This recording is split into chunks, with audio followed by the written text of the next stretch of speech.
The air was thick and sweet with the scent of rain-washed sagebrush and the promise of a long, quiet summer. Caleb Cal Thorne had his arm draped around Alara Vance, his fiancée, as they sat on the wide, weathered porch swing of the Thorne Ranch main house. The sky was a deep, bruised purple, the kind that promised a spectacular sunset or a hell of a storm. Cal was hoping for the former, but the low, distant rumble of thunder suggested the latter. "It's perfect, Cal," Alara murmured, resting her head against his shoulder.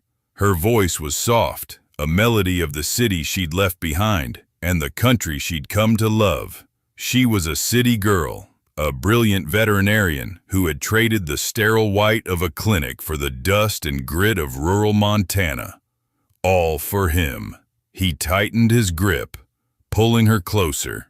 He felt the familiar, comforting weight of her in his arms, a weight that had settled the restless spirit he hadn't even known he possessed until she walked back into his life 2 years ago. Almost perfect. Just needs a ring on that finger and a lifetime of sunsets right here. Alara laughed, a sound that always felt like sunshine breaking through the clouds. "You're a poet, Cowboy." He was about to respond, to tell her that she was the only poem he ever needed to read, when the first lightning bolt struck. It wasn't distant this time. It was a blinding, instantaneous flash that illuminated the entire valley, followed by a crack of thunder that rattled the glass in the windows. The wind immediately picked up, howling like a hungry wolf, tearing at the leaves on the ancient cottonwoods that lined the drive.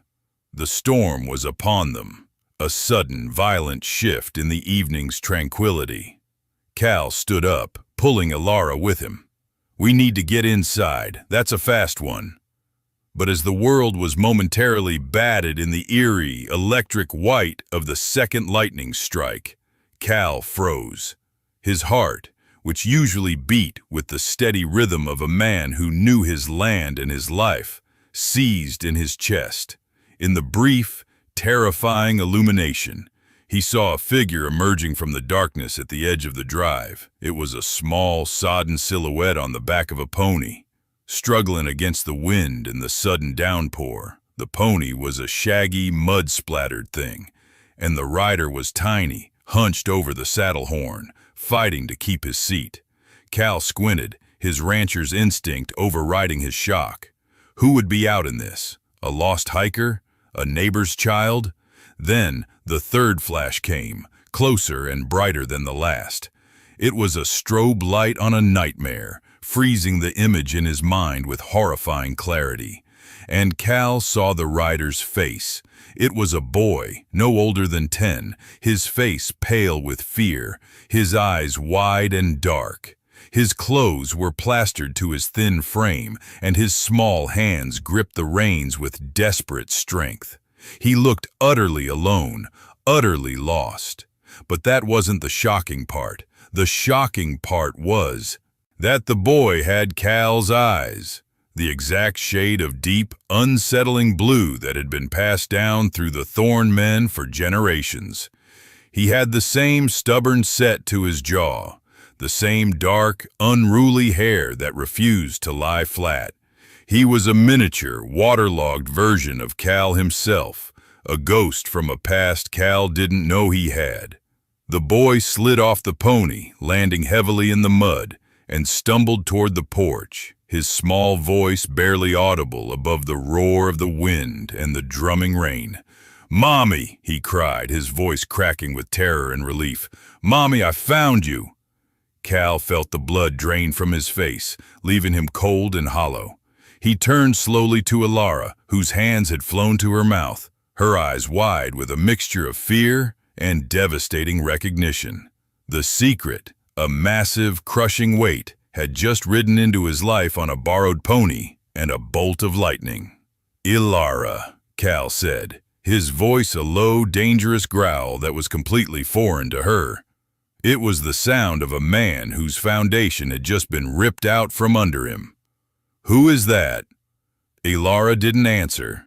She simply ran, not to Cal, but past him, down the steps and into the driving rain, collapsing onto her knees to pull the shivering, mud-caked boy into her arms. "Wyatt, oh my God, Wyatt, what are you doing here?" she sobbed, burying her face in his wet hair, her body shaking, not from the cold, but from the force of the inevitable. The boy, Wyatt, clung to her, his small body shaking. "Aunt Carol, she's gone, Mommy, the hospital. She told me to find the Thorn Ranch. She said you'd be here." Cal stood on the porch, motionless, the rain now lashing at him, cold and unforgiving. "Mommy, Thorn Ranch," the words echoed in the storm, each one a hammer blow to the life he thought he had built. He looked at the boy, his son, and then at the woman he loved, the woman who had just shattered his world into a million pieces. The storm raged for another hour, but the real tempest was inside the Thorn house. Wyatt, wrapped in a thick wool blanket and clutching a mug of hot chocolate, was asleep on the sofa in front of the stone fireplace. He looked peaceful now, the spitting image of a Thorn child, right down to the way his dark hair curled at his temples. In the kitchen, the silence was a physical presence, heavy and suffocating. Cal stood by the window, his back to Ilara, staring out at the rain. He was trying to process the impossible equation. Ilara, for 10 years. Secret. Son. It didn't compute. He felt a dizzying mix of elation. He had a son, and crushing betrayal. "Start talking," he finally said, his voice flat, devoid of the warmth she knew. Ilara sat at the pine table, her hands clasped so tightly her knuckles were white. She looked small and broken, but there was a fierce, protective light in her eyes when she glanced toward the living room. She knew this was the moment she lost him, but she wouldn't lose her son. "His name is Wyatt," she began, her voice trembling. "He's 10, and he's your son, Cal." Cal turned, his eyes like chips of ice. "Don't you think I figured that out? The eyes, Ilara, the damn Thorn eyes. I want to know why. Why did you keep him a secret? Why did you let me fall in love with you? Let me ask you to marry me, knowing you were hiding a decade of my life?" "It happened right after that summer," she explained. The memory of their brief, intense romance, a sharp, sweet pain. "The summer I left for vet school. We were so young, Cal. You were 21, just taking over the ranch from your father. You had the weight of this whole legacy on your shoulders. We had that one week, that crazy, beautiful week before I left, and I didn't know until I was in the city, settled in my tiny apartment, sick every morning." "And you didn't call?" he demanded, taking a step toward her, his fists clenched. "You didn't write? You didn't send a single word? We had a phone number, Ilara. We had an address. I drove past your old place a dozen times that first year, hoping you'd be there." "I tried," she cried, tears finally spilling down her cheeks. "I wrote the letter 100 times. I drafted the email. But what was I going to say? Congratulations on inheriting the biggest ranch in the county, by the way. You're a father, and I'm going to raise him 1,000 miles away. I saw your life, Cal. The ranch, the tradition, your father's expectations. I was a distraction, a temporary fling that summer. I thought I would ruin everything for you. I thought you'd resent me, resent him. I thought you'd tell me to get rid of him." The last sentence was a raw whisper, a decade of fear condensed into 6 words. It was the core of her secret, a deep-seated insecurity that she wasn't enough for the Thorn legacy. "You thought," Cal repeated, the word laced with venom. "You thought you knew better than me. You made a choice that wasn't yours to make, Ilara. You stole 10 years of my son's life. 10 years of my life. I spent a decade thinking you just didn't care enough to stay. And all the while, you were raising my child. Do you know how many times I wondered what I did wrong? How many nights I spent alone thinking I wasn't good enough for a woman like you, and all the while I had a son." He ran a hand through his wet hair, the anger a physical ache in his chest. He remembered the pain of her leaving, the way he'd thrown himself into the ranch work to forget the hole she'd left. He'd convinced himself she wasn't ready for the life, that the city had called her back. He never imagined she'd taken a piece of him with her. "I raised him with my Aunt Carol," Elara explained, her voice softening with maternal love. "She was a retired school teacher, a wonderful woman. She helped me finish school and raise Wyatt. She was his guardian when I was working. 2 weeks ago, she had a massive stroke. She's in a coma, and the doctors don't think she'll wake up. Before she went under, she made me promise to bring Wyatt here, to his home. She knew I was engaged to you. She said he deserved to know his father, and that you deserved to know your son." Cal looked at the floor, the polished wood reflecting the harsh kitchen light. His son. He had a son. A small, brave boy who had ridden through a Montana storm to find him. The reality of it was a staggering weight. "Why did you come back, Elara?" he asked, his voice barely a whisper. "I came back for you, Cal. I came back because I never stopped loving you. I came back to tell you, I swear. I was a coward. I was waiting for the perfect moment, and there never was one. Every time I looked at you, I saw the man I loved, and I saw the man I was about to hurt, and I froze. I was going to tell you after the wedding, I swear. I was going to tell you when we were finally safe, finally married." He looked at her, his blue eyes searching hers for any sign of a lie. He saw only regret and a love that mirrored his own. But love wasn't enough to erase the secret. The betrayal was too deep, the lie too long. "The engagement is off," he stated, his voice firm, the sound echoing the finality of a closing gate. "I can't marry you. Not now. Maybe not ever. But this is his home. He's a thorn. You and Wyatt can stay. You're the ranch vet, and he's my son. But that's all we are, Elara. Co-parents, colleagues, nothing more." The finality of his words was a cold knife in her heart, but she nodded, accepting the consequence of her decade-long lie. She had made her bed, and now she would lie in it, alone. The next morning, the sun rose over the Thorn Ranch, washing the valley in a golden light that seemed to mock the darkness of the night before. The air was crisp, the mud already beginning to dry. Wyatt woke up to the smell of coffee and bacon, a smell he'd only ever associated with holidays.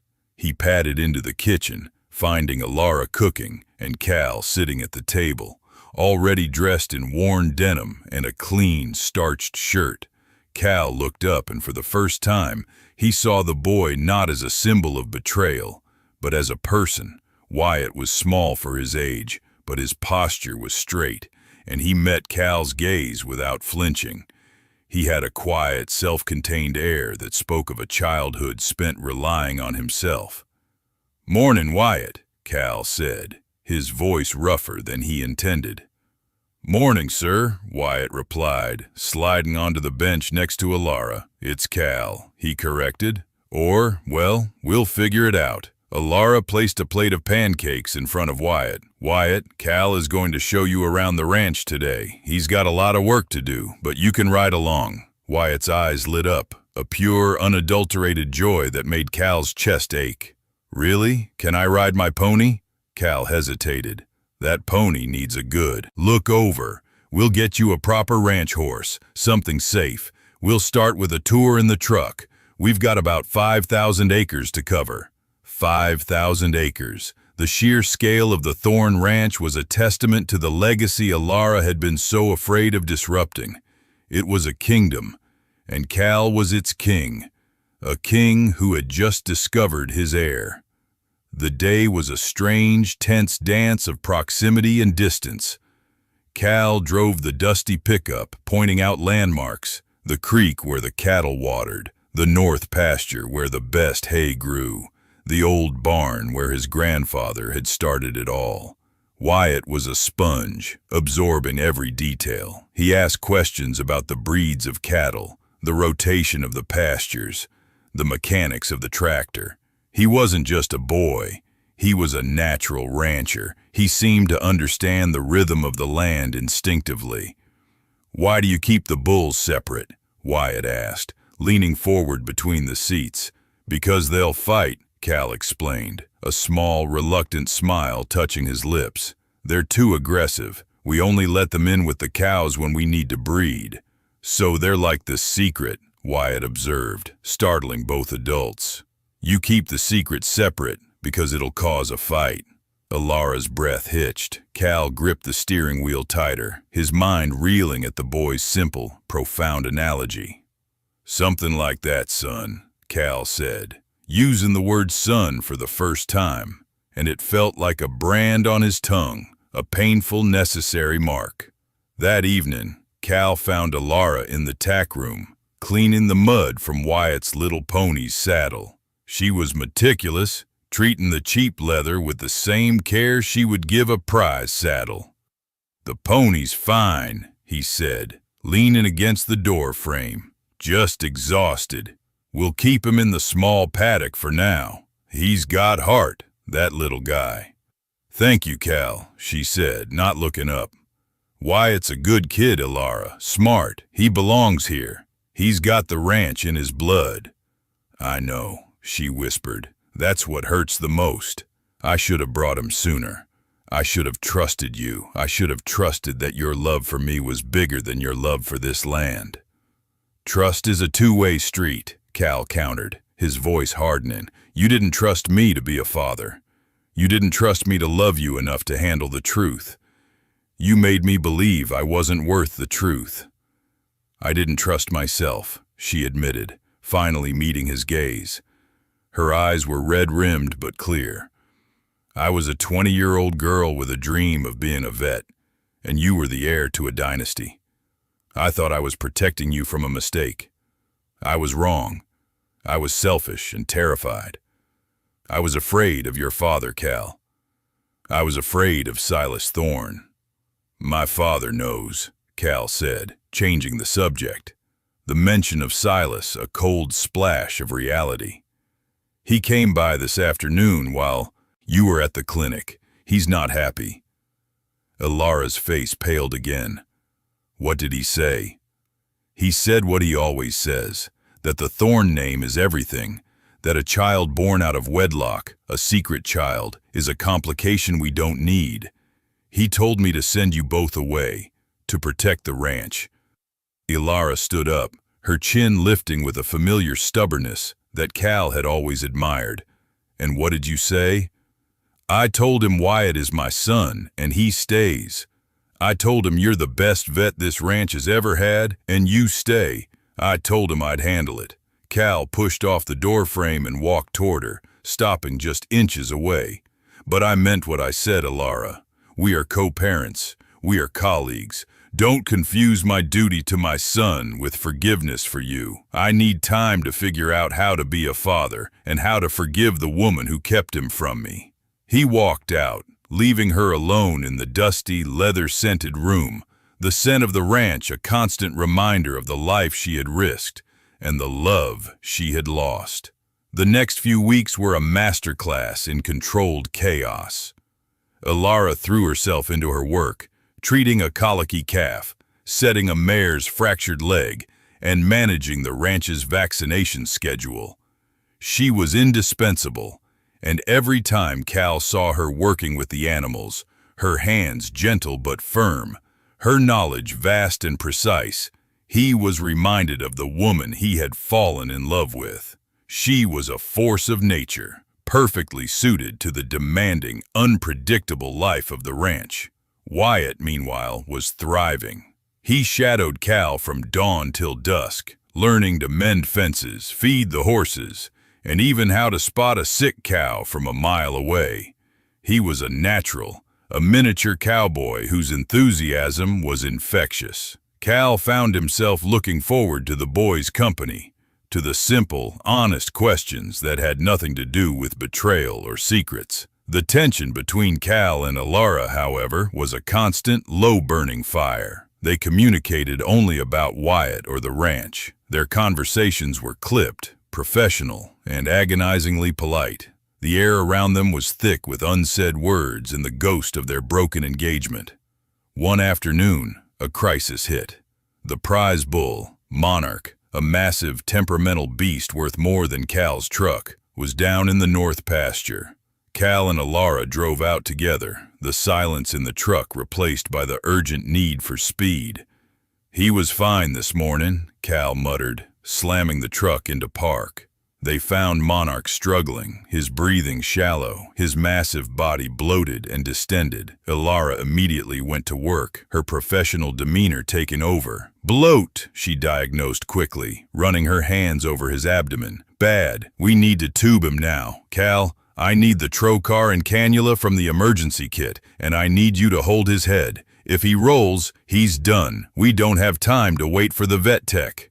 This was the kind of high-stakes, life-or-death moment that defined ranch life. And in that moment, they weren't two people with a broken engagement and a decade of lies between them. They were a team, two professionals fighting for a life.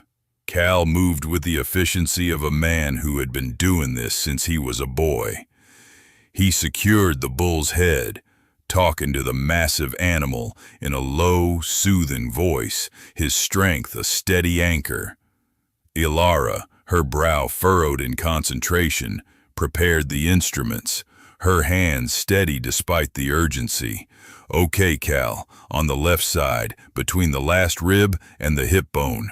I'm going in," she instructed. The procedure was quick and brutal. Alara plunged the trocar into the bull's side, releasing the trapped gas with a loud, hissing rush. The smell was awful, but the relief in the bull's eyes was immediate.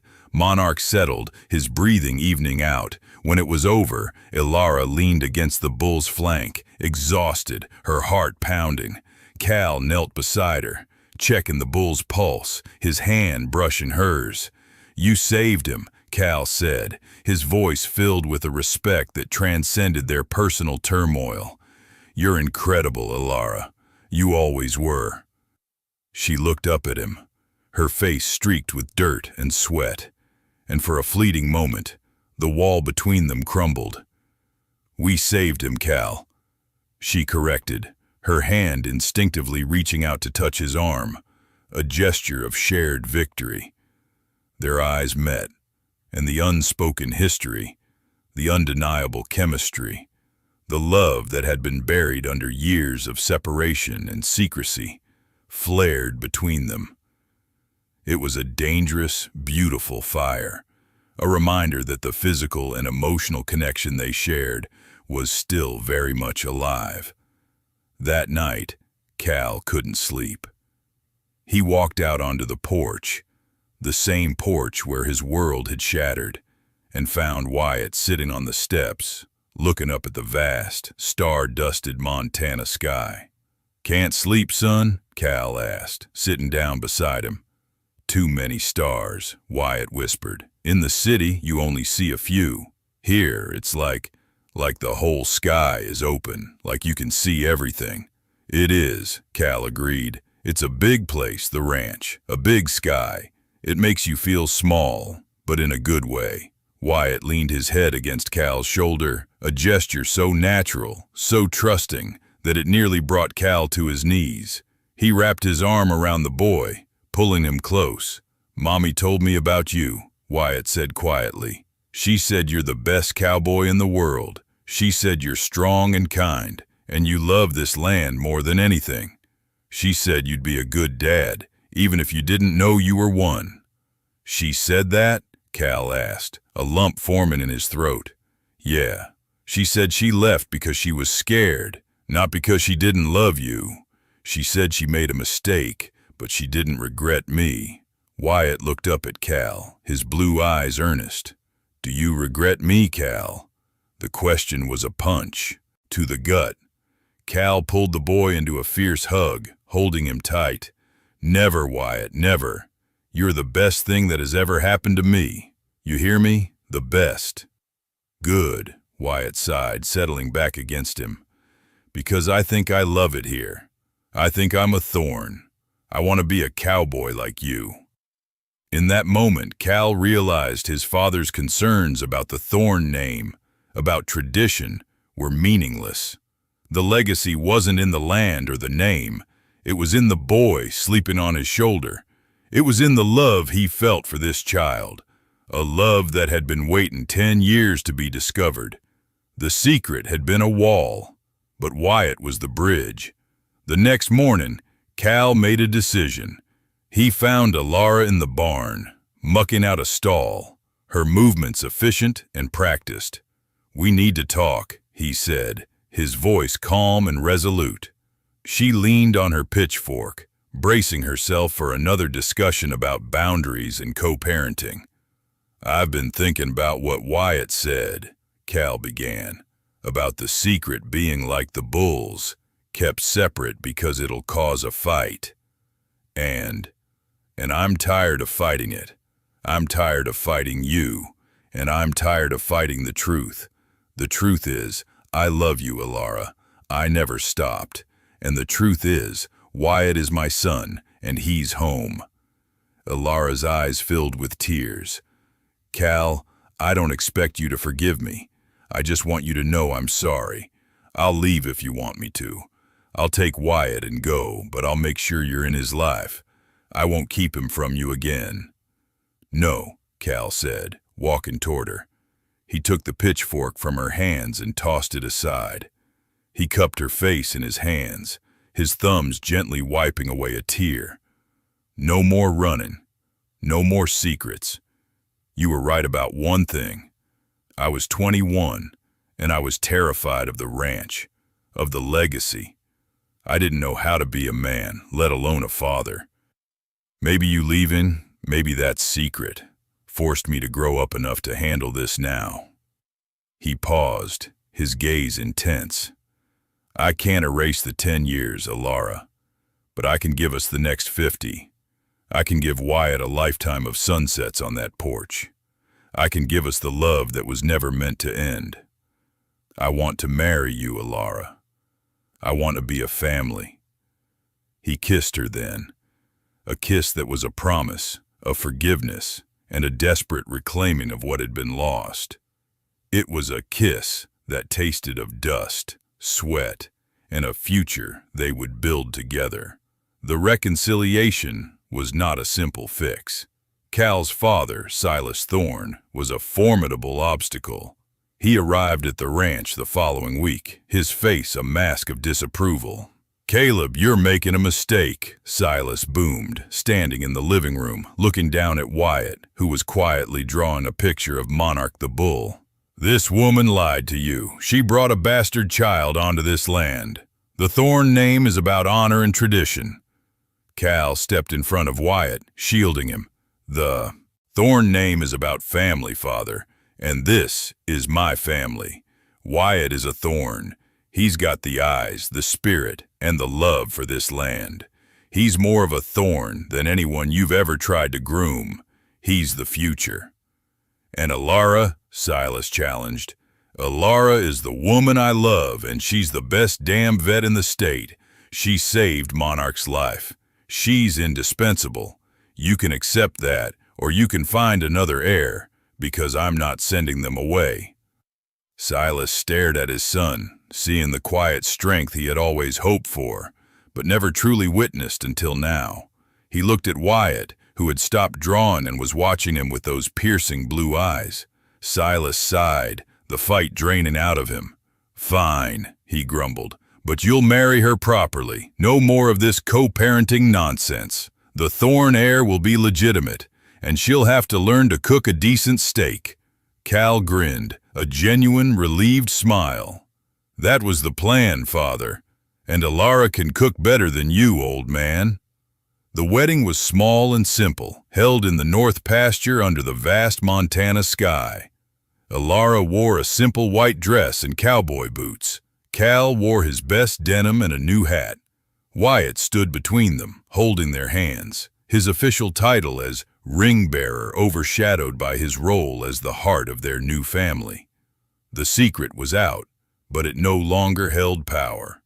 It was just a part of their story, a painful detour that had ultimately led them back to the right path. Years passed. The Thorn Ranch thrived. Wyatt grew into a tall, capable young man, his hands as calloused as his father's, his heart as gentle as his mother's. He was the future of the ranch, a future that had been delivered by a storm and a secret. One evening, Cal and Alara sat on the porch swing, watching the sunset paint the sky in shades of orange and pink. Wyatt was out checking the fences, his silhouette a familiar, comforting sight on the horizon. 10 years, Alara murmured, leaning her head on Cal's shoulder. 10 years I kept him from you. Cal kissed the top of her head. And 10 years I spent loving you, without knowing why I felt so incomplete. The secret was a lie, Alara, but it was also the reason we got a second chance. It was the proof that our love was never meant to end. It just took a little cowboy to ride through a storm and tell us the truth. He pulled her close, the scent of sagebrush and the sound of the wind in the cottonwoods surrounding them. The love they shared was deep, rooted in the Montana soil. A love that had survived a shocking event, a devastating secret, and had finally found its way home.